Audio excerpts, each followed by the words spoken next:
La noche en que nació Reinhold Messner, no había luz, ni una sola lámpara, ni una sola vela. Su madre gritaba de dolor en la oscuridad absoluta, porque encender aunque fuera un fósforo podía costarte la vida. Ese fue el mundo al que llegó. Creció a la sombra de los Alpes y decidió que la única manera de vivir era escalar por encima de todo lo que intentaba quebrantarlo. Pero la montaña que eligió ya había matado a decenas de hombres y llevaba a su hermano con él. Joseph Messner miraba con nostalgia los picos de los Alpes. Estas montañas del centro de Europa permanecen cubiertas por un grueso manto de nieve durante todo el año, y los alpinistas europeos suelen comenzar sus travesías desde allí. Joseph era maestro de escuela, pero convertirse en montañero había sido siempre su sueño. En su juventud había escalado varios picos. Sin embargo, en sus años más productivos, Europa quedó envuelta en la Segunda Guerra Mundial, y Joseph se ofreció voluntario para servir a su país. Joseph Messner era alemán de origen, pero antes de la guerra su familia había inmigrado a Italia. En casa se hablaba alemán.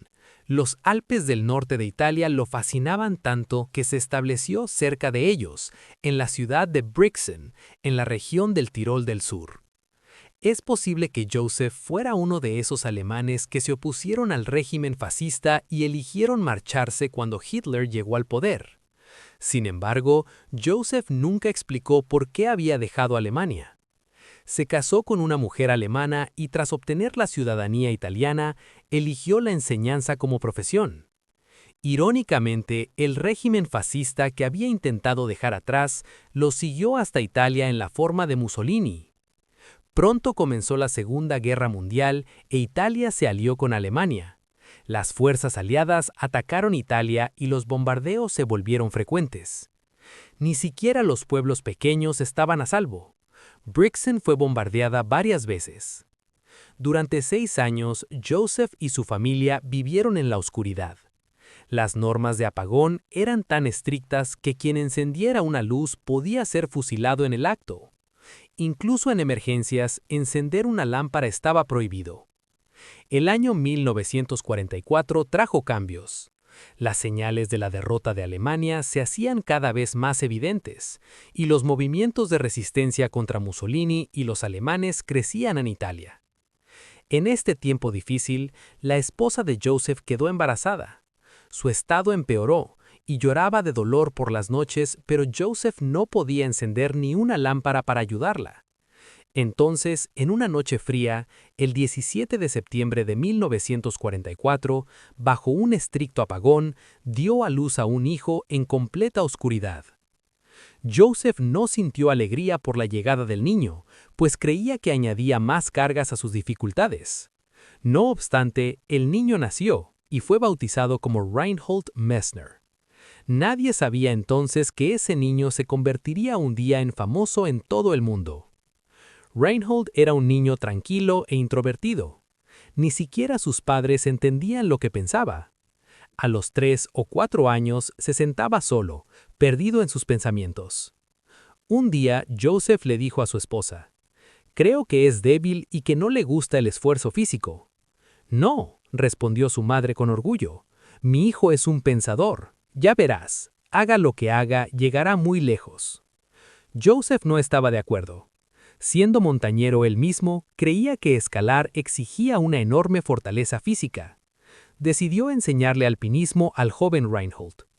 Su esposa se opuso, diciendo que el niño era demasiado pequeño, ni siquiera tenía 5 años y aún no había empezado la escuela. Pero Joseph ignoró sus preocupaciones y comenzó a entrenarlo. Esperaba que el niño se resistiera y mantuvo una actitud estricta. Pero para su sorpresa, Reinhold mostró un gran interés y pronto comenzó a superar sus expectativas. Con apenas 5 años ya escalaba más allá de sus límites. Joseph escribió en su diario: «Reinhold aprende más rápido de lo que esperaba. Tal vez él cumpla mi sueño». Reinhold tenía muchos hermanos, 8 varones y una niña. Joseph no creía en la planificación familiar. Cuando Gunther, el hermano menor de Reinhold, cumplió 5 años, Joseph comenzó a entrenarlo también. Esta vez su madre no se opuso, pues ya había visto la pasión de sus hijos por la escalada y la aventura. Mientras aprendía alpinismo, Reinhold también estaba matriculado en la escuela. Para muchos niños activos, la educación se convierte en una carga, pero Reinhold demostró ser un estudiante brillante. Hacía sus tareas con regularidad y rendía bien en los exámenes. En casa hablaban alemán, así que Reinhold eligió el alemán como lengua extranjera, aunque el italiano era el idioma nacional que debía estudiar. Siempre que Joseph llevaba a sus hijos de expedición, Reinhold cargaba un cuaderno o un libro de texto. Mientras los demás descansaban, él estudiaba o memorizaba lecciones. Este hábito de aprendizaje lo acompañó toda la vida. También amaba la literatura, especialmente los libros escritos por alpinistas alemanes. Para cuando se dispuso a conquistar las grandes cumbres, ya había leído gran parte de la literatura europea. Eso enriqueció su pensamiento, su habla y su escritura, haciéndolo único entre los escaladores. A los 11 años, Joseph llevó a Reinhold por encima de los 3.600 metros por primera vez. A esas alturas en los Alpes, la nieve permanece todo el año. Aunque no llegaron a la cima en esa expedición, Joseph notó algo importante. Reinhold respiraba con normalidad a esa altitud. Unos pulmones fuertes son esenciales para el alpinismo, y Reinhold parecía dotado por naturaleza.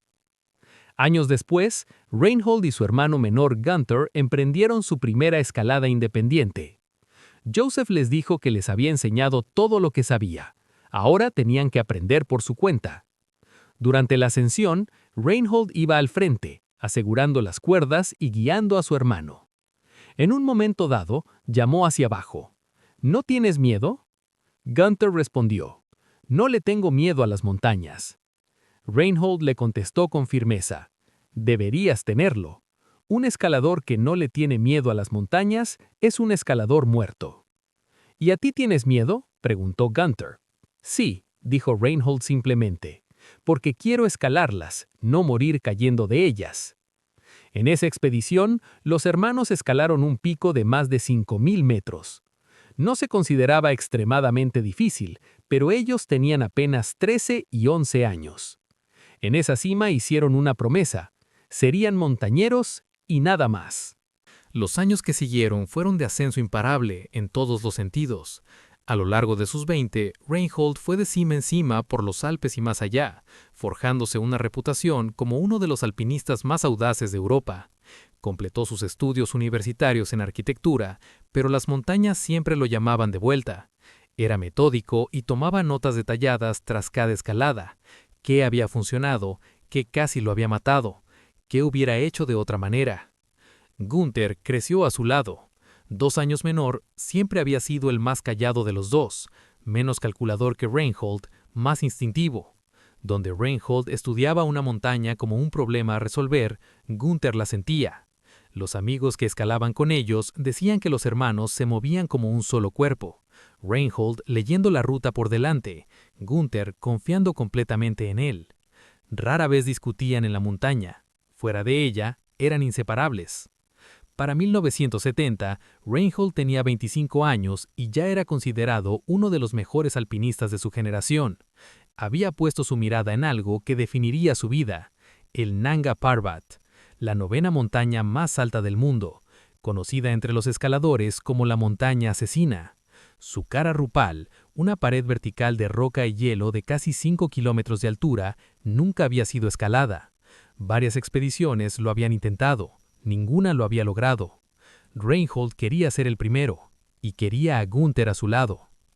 Se había vuelto casi imposible clavar pitones y mosquetones en la roca desnuda de la montaña, y en muchos tramos tuvimos que ascender usando únicamente las manos y los pies. Por eso, tanto las manos como los pies de Gunther y los míos se estaban entumeciendo de frío. Gunther me dijo, tendremos que volver. En ese momento estábamos a apenas 1.000 metros de la cima, y nunca había llegado a tanta altura. Para mí era una oportunidad de oro, así que me negué. No, yo seguiré adelante. Me están fallando las fuerzas, dijo. Podía ver que su estado empeoraba. aunque él era más resistente que yo. Le aconsejé, sería mejor que bajaras. Pero no, me quedaré. Se negó a descender. Tú sigue, yo te espero aquí. Pero el lugar donde quería quedarse era extremadamente peligroso. Si caía nieve desde arriba, no habría posibilidad de sobrevivir. Insistí de nuevo en que bajara, pero no hubo manera de convencerlo. No me voy. Ese era también nuestro último campamento. Más allá, no había ningún lugar para detenerse o descansar antes de la cumbre. Mientras tanto, el tiempo cambió repentinamente y parecía que se acercaba una tormenta de nieve. Lo intenté una vez más. Gunther, baja, la tormenta viene hacia aquí. Me quedaré aquí a esperarte, dijo, casi llorando. Llegar tan cerca de la cima y dar la vuelta sin alcanzarla puede ser la mayor decepción para cualquier escalador. Dejándolo en el campamento, comencé a avanzar hacia la cumbre alrededor del mediodía. El tiempo había empeorado terriblemente. La visibilidad se había reducido a apenas unos metros. Fuertes vientos me empujaban hacia atrás, y el frío amenazaba con congelarme. La temperatura había caído mucho por debajo de 0 grados Celsius. Calculé que me llevaría al menos 6 horas llegar a la cima, lo que significaba que sería imposible regresar al campamento antes del anochecer. Tendría que pasar la noche a la intemperie. Un pensamiento aterrador, porque de noche la temperatura podía caer a menos 60 grados Celsius. Sin tienda, saco de dormir ni hornillo, pasar una noche en esas condiciones era casi una muerte segura. Por la tormenta, se había perdido contacto con el campamento base. Nadie abajo sabía dónde estábamos ni qué estábamos haciendo. No dejaba de pensar en Gunther. Hasta ese momento habíamos escalado cada cima juntos. Esta era la primera vez que se había visto obligado a quedarse atrás. El Nanga Parbat estaba resultando mucho más difícil de lo que habíamos imaginado. Al atardecer, estaba justo por debajo de la cima, a apenas una hora. Me había detenido, apoyado contra una roca antes del empuje final. De repente, me quedé atónito al ver a Gunther a mi lado. Lo había dejado en mal estado en el campamento, y creí que bajaría, pero me había seguido. ¿Cómo has llegado hasta aquí?, le pregunté. No podía quedarme atrás, dijo jadeando. Podía ver que seguía en mal estado. Solo su fuerza de voluntad lo había traído hasta allí. Desde donde estábamos, el tramo final hasta la cumbre era el más difícil de toda la ascensión. Señalé hacia arriba. ¿Puedes escalar eso? Miró hacia arriba y dijo con firmeza, sí, puedo. En ese punto, dar la vuelta ya no era posible para él. Aunque hubiera querido enviarlo de regreso, no podía. Decidí que era mejor tenerlo a la vista. Al menos así no estaría constantemente preocupado por él. Comenzamos a avanzar hacia la cumbre a paso de tortuga. Quienes han visto la cara rupal del Nanga Parbat saben que el tramo final por este lado es extremadamente peligroso. Nadie había llegado jamás a la cumbre por esta ruta, a pesar de muchos intentos. Gunther iba detrás de mí. Poco antes de las 6 de la tarde, estábamos a escasos metros de la cima. Sorprendentemente, el tiempo en la cima estaba despejado, y el sol poniente proyectaba una luz resplandeciente sobre ella, mientras que por debajo, nubes oscuras aferraban la montaña como garras gigantes. Evitamos la peligrosa ruta de la grieta, y escalamos la ladera abierta, que, aunque impina como una pared, era más segura. «Gunther, hemos llegado a la cumbre», le dije. A pesar de su estado deteriorado, dijo con determinación, «Llegaremos a la cima». Avanzamos uno al lado del otro, intentando pisar la cumbre juntos. Finalmente, nuestro sueño se hizo realidad. Los dos estábamos en la cima de Nanga Parbat. Es la 9ª montaña más alta del mundo, pero para mí es la más difícil.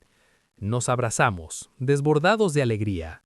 Las lágrimas corrían por nuestras mejillas, congelándose al caer y convirtiéndose en parte de la montaña de la cima. Aún hoy, puedo decir, mis lágrimas son parte de Nanga Parbat, y quizás siempre lo serán. No nos quedamos mucho tiempo, porque el sol se estaba poniendo. Necesitábamos encontrar refugio antes de que cayera la noche. Volver al último campamento era imposible, y la tormenta rugía abajo. Tras llegar a la cumbre, Gunther pareció mejorar un poco, pero pronto su estado empeoró de nuevo. Era imprescindible descender. Miré hacia el lado Dayamir de la montaña. El tiempo allí parecía mejor. Descender por ese lado parecía más fácil y seguro. El único problema era que nuestro campamento base estaba en el lado opuesto. El contacto por radio funcionó brevemente, así que informé al equipo de que descenderíamos por el lado Dayamir. Gunther no estaba en condiciones de discutir esa decisión. Era completamente mía, y más tarde tuve que cargar con sus consecuencias. Comenzamos a descender cuando el sol se ponía. Pronto cayó la oscuridad. No había ningún lugar donde refugiarse. Todo nuestro equipo había quedado en el último campamento. No teníamos comida, no teníamos agua. La noche llegó rápidamente. No tuvimos más opción que cavar un hueco en la nieve y sentarnos dentro, apretados el uno contra el otro. El frío penetraba cada parte de nuestro cuerpo. Incluso la ropa más abrigada parecía algodón fino. Nuestros cuerpos temblaban sin control.